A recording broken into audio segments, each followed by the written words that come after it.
Iranian President Bani Sadr raises hopes for a way out of the hostage crisis. The U.S. considers a $7 million aid package for war-torn El Salvador. And a report on students in the presidential campaign in this edition of the National News.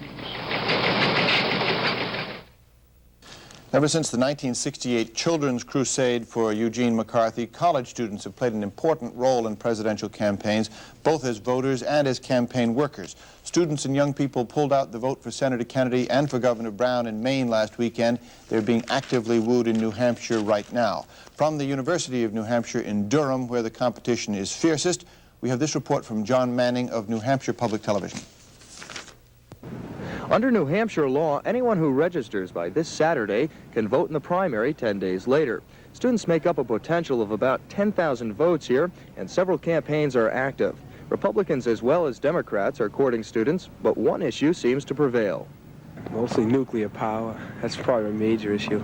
Nuclear energy, probably nuclear power. I'm just really against nuclear power, so I, like Brown. I also like Kennedy because he's from my home state. On foreign policy, and particularly the draft, opinion is more divided. We're losing a lot of ground in the world, not able to exert our influence the way we used to be.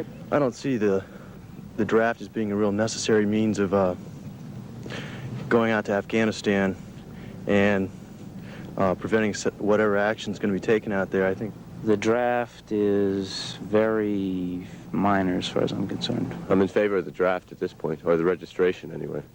I'm not so sure about the draft, but I think it's a good idea. 5 of the 10 major candidates have visited the campus. Senator Kennedy was here Wednesday.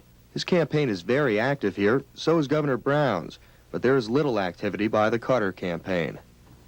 George Bush has sent his son here and also has a visible recruiting effort, but the most active Republican is John Anderson, and all sides seem to agree he is doing well. I think most students have always looked towards issue-oriented candidates.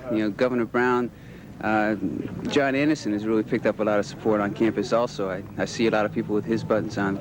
Anderson was just here last week, and he impressed a lot of people.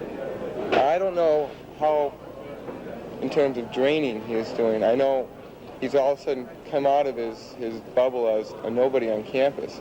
Although most candidates will make some appearance or effort at college campuses in New Hampshire, students seem most attracted to the 3 most liberal candidates, Brown, Kennedy, and Anderson.